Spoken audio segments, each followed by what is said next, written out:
Today on a special crossover episode, history made, but in all the wrong ways for the Colorado Rockies. But if you're a fan of the Arizona Diamondbacks, you can't be much more excited than what just happened right there.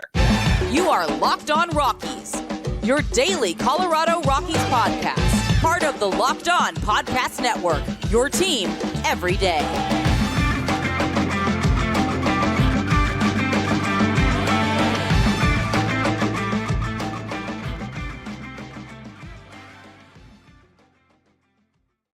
Rock on Rockies fans and Diamondbacks fans, welcome into a special crossover episode of Locked on Rockies and Locked on Diamondbacks for the 29th day of March, the day following opening day, the day of reckoning for Rockies fans. And we are your hosts here of Locked on Rockies and Locked on Diamondbacks. I am your host of Locked on Rockies, Paul Holden, joined by Millard Thomas. Literally just got back from the ballpark minutes ago. Millard, I mean, you had a much more fun day than I, but before we dive into all of the game action, I mean, it had to be a really, really exciting opening day, even before what happened in the game there in Arizona.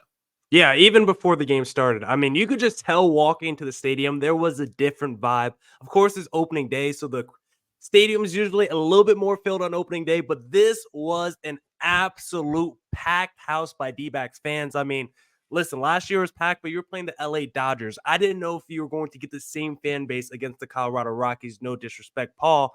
But D-backs fans showed out in a big way, packed house. And I think with the D-backs coming off their World Series postseason run last year, I think it's a new day for this D-backs fan base. And I think we're going to see a lot more crowded games at Chase Field this season. Yeah, and I think you saw the exciting Diamondbacks players, the ones that you got to know last year during the breakout, but immediately in this game, you see the impact of Gino Suarez. I mean, this game got broken open and blown open, but people will forget and overshadowed before it got out of hand in the third inning. It had the makings of a classic Rockies Diamondbacks back and forth affair. And if it wasn't for really good defense from the Diamondbacks, the Rockies would have tied it up there in the second.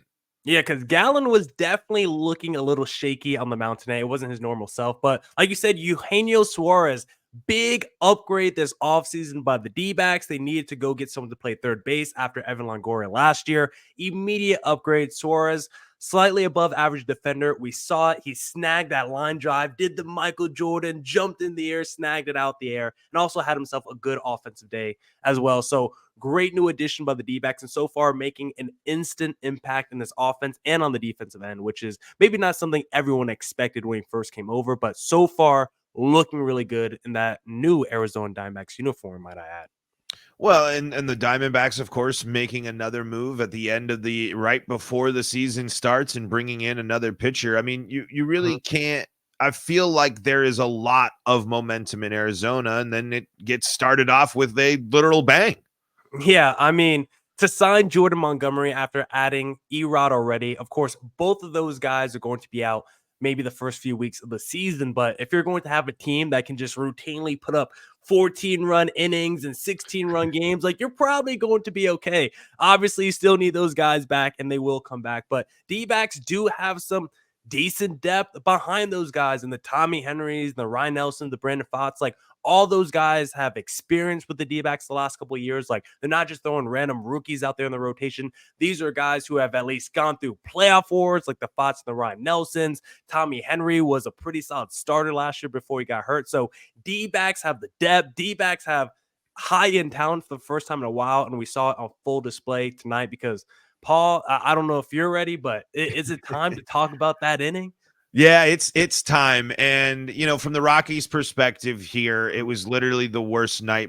Like, not only was it what happened, but how it started happening. It was, I was really buying into the increased velocity of Kyle Freeland, but unfortunately we saw the issues that have plagued Kyle Freeland's career.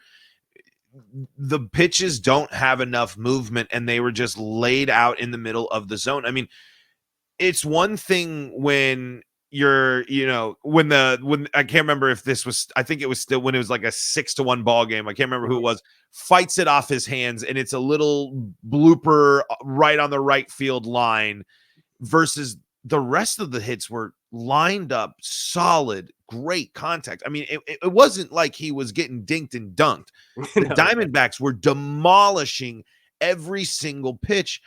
And it's hard because you want to sit and say, oh, it's the beginning. You want to, it's the first game of the season. It's this and it's that. But for the Rockies to follow up their worst season in franchise history with the worst opening day, with the worst inning, with a slow, an off season that was highly criticized by people. I wasn't as critical because I knew that the season was going to be tough and they were going with things, but every single issue people have with the Colorado Rockies was on full display tonight. Yeah. Whether it be from the team not announcing the cable streaming network until hours before opening day to what happened. I mean, that's your number one, Kyle Freeland. That's your number one in your rotation. And I am a Kyle Freeland guy. He is a better pitcher than what he showed tonight, but he has these nights where he gets blown up. He's not going to I don't think he'll get blown up to the tune of 10 runs on 10 hits that frequently, but every issue, everything that people doubt about the Rockies, we saw tonight. And we know Kyle Freeland's not number one starter. Like, that's probably the Rockies' biggest weakness right now is that rotation, because like I've said to you on this podcast in our little roundtable preview, like, I like their lineup. Like, if before the game got out of hand, like, if it was a close game, like, I think the Rockies would have kept pace with the D-backs throughout the game. I think because of the third inning, maybe, the mentality of the hitters gets dinged a little bit. But I still like that Rockies lineup. I still think they have pretty good depth. I drafted Nolan Jones on a team this year. Like, I still think they have some high-end talent as well. It's going to be the pitching that holds back this Rockies team because, as we saw in that third inning, even after you took out the Kyle Freelands of the world, like, it didn't get much better when the relievers came in for the Rockies. Yeah, that reliever making his MLB debut, I'm blanking on the name. It's late, and honestly, I want to forget about everything that happened in that game. But it's you can look at a small silver lining. The rest of the bullpen comes in. Victor Vodnik and Jalen Beeks come in the end of the game and hold the D-backs scoreless. I mean, there was not much that happened in that ball game after the third inning. I mean, not surprising. But, if you're looking for small things, you can point and say, those guys had a good night. Ryan McMahon had some decent at-bats tonight. But, you nail it on the head. The Rockies lineup is more interesting. And again, it started off really a Brendan Rodgers double with Ryan McMahon scoring on a double right there. I mean, there was definitely some moments where the Rockies could have built momentum. But if the pitching staff is going to set you that far back, because this ain't going to be the last time that this happens. I don't think this level happens, but the bad inning happens. We see this happen with the Rockies time and time again. So now, if you're the Rockies, you have to come back and you got to show something tomorrow. You have to respond and it starts with a guy that you're turning to, one of your new guys in Cal Quantrill, but the Rockies can only go as far as their starters, and going less than 3 innings and giving up 10 runs on 10 hits ain't going to get it done. No, because that D-backs third inning, guys, I mean, I don't know if there was anything. I didn't know why Kyle Freeland stayed in so long. I mean, after like 7 straight runs or whatever given up in that inning, you thought he would have been taken out. But D-backs did absolutely. I mean, I was in absolute awe watching that inning in the stadium because it was like, man, another hit, and then another hit, and then another hit. Saw the lineup go through twice. Like, if Alek Thomas, that last at-bat, was able to get up again, like Perdomo, 3 at-bats in 1 inning, like, it's something I've never seen. Multiple players getting multiple hits in that inning. Every D-backs player had multiple hits except for Corbin Carroll, who did go 0 on the night. So if you need even more positivity as a D-backs fan, like, you put up 16 runs on the night. You had 18 hits, and Corbin Carroll delivered 0 of those hits for you tonight. The offense was tremendous. Suarez, the new addition, was good. Lourdes Gurriel, re-signed him, brought him back. He had 5 RBIs. I think that was a D-backs franchise record for opening day. And then the rookie, Blaze Alexander, who made his debut today, was able to deliver the 14th run, the franchise record for runs in an inning on his first big league hit. Franchise records all over for the D-backs, positive vibes all over. I'm hoping that third inning, Paul, killed the Rocky spirits the rest of this series, but we'll see. I know even though the Rockies are not typically a good team, these matchups between the D-backs and Rockies are always competitive despite whatever the record is.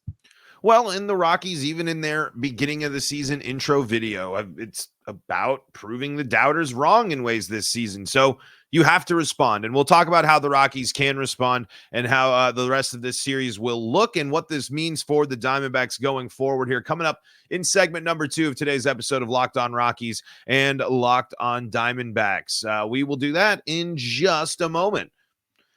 But before we do that, got to tell you about the folks that help make this show possible, and that includes FanDuel. Say goodbye to busted brackets, and boy, Millard, I don't know how much you followed the basketball that was happening during this demolition on opening day, but there are certainly to be some brackets busted after some of the upsets we saw. Well, FanDuel's got you covered because you can bet on every game of the tourney. Whether you're betting on a big upset or a 1 seed, it's time to go dancing on America's #1 sportsbook.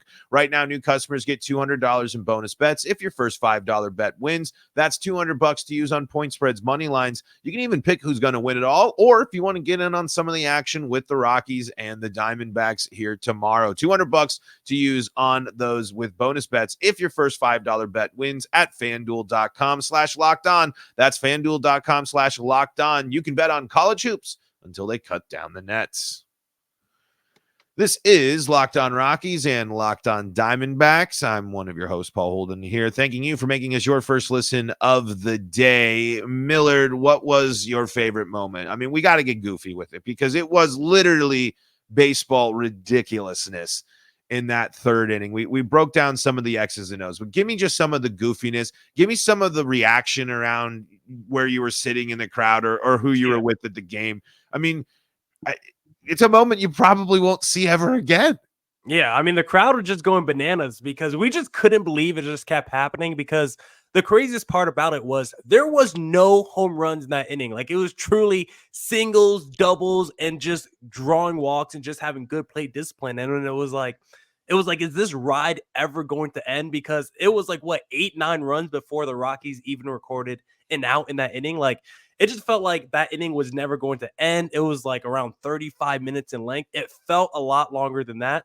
I was like, is Zach Gallen even going to be able to come back in this game? Like, he's sitting so long over there on the bench. I didn't even know if it was going to be possible. But being in the stadium, I mean, super grateful. I think the favorite moment by most fans was probably that Blaze Alexander, the one that delivered a 14th run, because for him to deliver the hit that set the franchise record and it for it to be his first big league hit, someone that absolutely tore apart spring training, 400 average, his slash line was amazing. He was the best player for the D-backs in spring training. To see him get to the regular season and continue the hot streak and deliver in his first game, great stuff by him. And also Ketel Marte. I mean, it was fun to see. He was good all postseason, all spring training, and then he just comes out, continues 3 straight singles to start his 2024 season. I mean, good vibes all around. Literally every player outside Corbin Carroll had at least 2 hits in this game. So you could really nitpick and parse different elements of what your favorite moment of this game was, because no matter who your favorite player was, they probably had a pretty cool moment in this game against the Rockies. What do you think this means? I know it's game 1. We're over, we're overreacting. Of course, Rockies fans, it's over. It's done. The ship, it's throw in the towel. The season's done. But I mean, like you mentioned, everything that the Diamondbacks, as a fan, you have to sit there and be happy with. Not every team responds to a World Series trip with aggressive postseason and really diving into building on stuff, mixed with a team that, like you mentioned, already looks like they are vibing. I mean, it looks like the team that just finished. It really looks like they just came out the dugout after shaking off the World Series loss not that long ago. So what do you think this means for the Diamondbacks' big picture? Can you take something from that this early? Yeah, I think this game definitely showed because entering the season, the D-backs have their own doubters, right? They're coming off a season where people felt like their run was kind of fluky. Enter the postseason, 84 wins, negative run differential. It's like, how did you make it to the World Series? So they had something to prove themselves entering this season. So coming off a World Series run, they were even more hungry to prove themselves. I think this game showed you that this team has a higher ceiling. Of course, again, no disrespect to the Rockies. You're not going to get 16 runs every time. You're not always going to face an opponent like this. But I think they went out there and at least showed you they are hungry. Last year wasn't a fluke. We did add new additions. Suarez is going to be an upgrade at third. Blaze Alexander can be an injection of youth, and we don't even have the rest of our rotation yet. We haven't even seen the Montes. We haven't seen the Erods, and we also didn't even see our DHs yet, the Randall Gritchicks, who you're familiar with, and the Jock Petersons of the world. So this D-backs team, really good vibes after game one, and it's not even the complete team yet. Paul Sewald is out. Like, this team is only going to get better, and I think what they showed you from game one, they're taking this season seriously from the jump. They're not resting on their laurels from last year. They're not just riding last year's cool run. It's like, oh, good vibes. They're still a young team on the rise. No, they have real expectations now. They are the hunted, not just the hunters. And I think for this team, that mentality, having that mentality entering the season, I think we got to see a glimpse of that in game one. Yeah, and it's what you want to see as not only on the first game, but the culmination of this offseason. And when you kind of can look at it and be like, when it works, that's how good it can be. And again, you can put every grain of salt you want with the Rockies in this, but that looked like a team that was that looked prepared to go out there swinging, that looked prepared to go out there and we're going to be aggressive. And you mentioned it as well. It was all on hard hit singles and doubles in that inning. That's not, I mean, one home, I believe if my one home run in that game, just the one in the first inning there, that's really incredible when you think about it. And I mean, the Rockies got 4 hits in that game, you know, compared to that. Yeah. If you can be that good at plate discipline, at just really good basic hitting, that is, I think, just such an amazing foundational piece you have. And it was really interesting to hear. I couldn't hear exactly all the specifics that Ryan Spielbergs was saying on the broadcast, but he was saying how the D-backs have constructed a roster that really plays to their home ballpark. They have really constructed a roster that really, you know, uses the benefits, and it's something I beg the Rockies to do. Do you think that that's true? Do you think the Diamondbacks have constructed a team that kind of fits their home ballpark? And do you think that that's going to be something that will really benefit them in the future? I think they definitely did to a degree. Like, I think this lineup is just overall really well balanced. Like, you got lefty, like you can literally go like righty lefty combination with every guy if you want. You got the speedsters and the Perdomos, the Carrolls, the McCarthys, the Thomases. You got your power guys and the Suarezes, the Jocks, the Walkers. So from a lineup construction, like, I think it's the kind of lineup that could honestly fit in any ballpark. This Chase Field, it's not like it's Yankee Stadium where it's like, okay, we know right field. That thing is like a little league ballpark. Let's get a bunch of lefties. Like, they definitely had the ballpark in mind when building this construction of the lineup. But I think overall, they just want to be well balanced. We knew we needed more power to this lineup. We did great from a speed department, manufacturing runs last year, but this year we want to add that, you know, change the game with one swing of the bat factor. And that's what they were able to add in the Suarezes of the world and the Jocks of the world. So super excited to see what the full complement of this lineup can do, because I think Jock Peterson, once he gets going, he's going to be an instant fan favorite. And I'm super excited what a healthy Randall Gritchick could look like as well, because he's been a guy that's been pretty solid for the last few years, as you know, as a Colorado Rockies guy. Well, and familiar with Arizona as well, playing a couple of years with Colorado. I mean, really, Randall Gritchick was a fine utility bench player to have, just didn't fit in the equation. And at the time, made sense. Flip them and get some arms and prospects there for the Rockies. Just to kind of circle back, with the Rockies can't get swept. I mean, I just feel like if you really want to salvage this, you got to come out with a pulse tomorrow, because that what the Rockies have to prove that they can do this year is to bounce back from the hardship, bounce back from the hard times. So often we've seen the Rockies go on really tough stretches, losing 8 of 9 or, close to double-digit games, and really just sink. And they don't have time to waste. They can get sunk real fast. They don't play a single team that finished the season under 500 until the beginning of May. So, I mean, the Rockies are only playing great talent or playoff level talent throughout the beginning part of the season. So if the Rockies can bounce back from this and learn from it, it's a great growing moment. But man, I can't sit here and say that I necessarily feel overly confident. It's hard not to feel a little bit like a buffoon after how much I gassed up some of the parts of this team. And then that happens. I know baseball's weird, but man, it's just really tough to really find the words to figure out where to go from here, because at this moment, there's so many things about the Rockies where it has to, like, you have to show me, you have to impress me, you have to prove it. I just wonder what Dick Monfort is thinking right now. Yeah, I would say D-backs have a great chance in game number 2 with Merrill Kelly on the mound, but game 3 and game 4, I mean, Brandon Pfaadt, he had a good postseason, but those regular season issues that could creep back in. Maybe the home run problem persists into the regular season to start the year, and then it's going to be, I think, Tommy Henry in that game 4 as well. Like, he's coming off an injury. He was a little bit shaky up and down throughout spring training. So I think the D-backs take the first 2 games for sure, but games 3 and game 4, I think, are definitely toss-up wild cards. And if that Rockies lineup can get a little bit going, like, they can definitely, with some of the talent that they have, some of the athletes that they have, again, Nolan Jones, I mean, I'm predicting a monster season for that guy, mostly because I have him on a couple fantasy teams. So I still really like that Rockies lineup. And against the Pfaadts and the Tommy Henrys of the world, I wouldn't be surprised if they got going against those guys. And I want to talk a little bit about how the Rockies did get a little unlucky in this game, and also want to talk a little bit about the officiating. I don't want to dwell on it, and I know it's game 1, but there was some questionable stuff there on both sides. It certainly didn't drastically change the game, but we'll talk a bit about that coming up in segment number 3 of today's episode of Locked On Rockies and Locked On Diamondbacks. This is the Locked On Podcast Network, where you can find your team every day. And if your team is the Colorado Rockies or the Arizona Diamondbacks, you are in the right spot, because that's what we do. We talk Rockies, we talk Diamondbacks each and every day.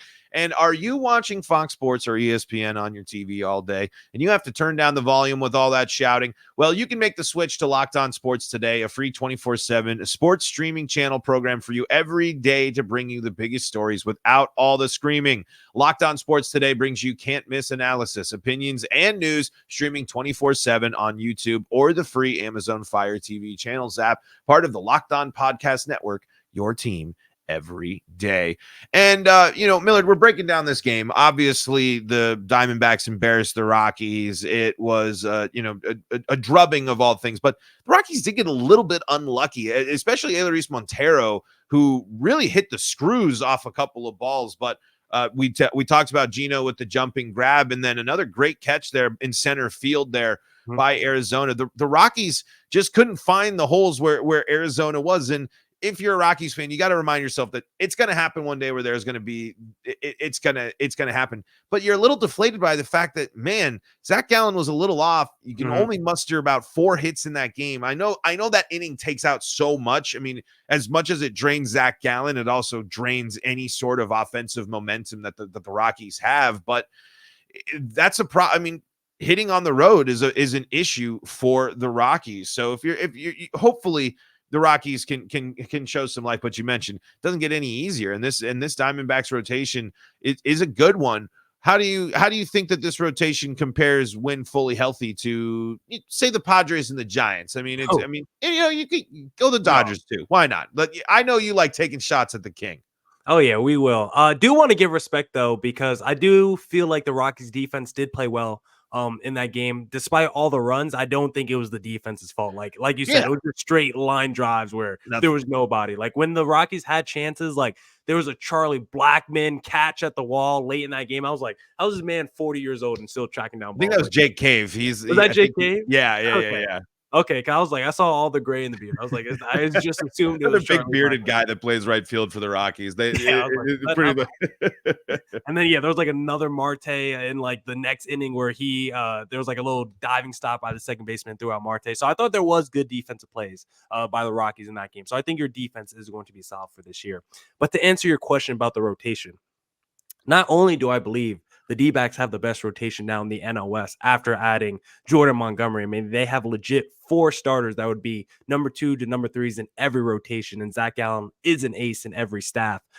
But not only do they have the best rotation in the NOS, they have an argument for the best rotation in Major League Baseball. If you look at like an MLB.com top 10 rotation ranking, like they either have like the Mariners or Braves as number 1 or number 2, and it's like, would I rather have Erod and Montgomery or Chris Sale and Charlie Morton? Like, I'm probably going Erod and Monty. Would I rather have Logan Gilbert and Bryce Miller or Erod and Montgomery? Like, I'll probably lean the D-backs in that argument too. I just feel like when you look at the number 3 and number 4 for the D-backs and compare it against the rest of Major League Baseball, like, I don't know who's throwing out that level of ceiling. Like, entering a postseason matchup where either Erod or Montgomery, probably Erod, is your number 4 starter, and then Fott could be your number 5, who's going to be your long reliever. Like, Fott stepped up in a big way last year as the D-backs number 3, and now he might not even start when you get to the postseason. I think the depth of that D-backs rotation and the ceiling of the D-backs rotation is as high as maybe any rotation that they've ever had in their franchise history.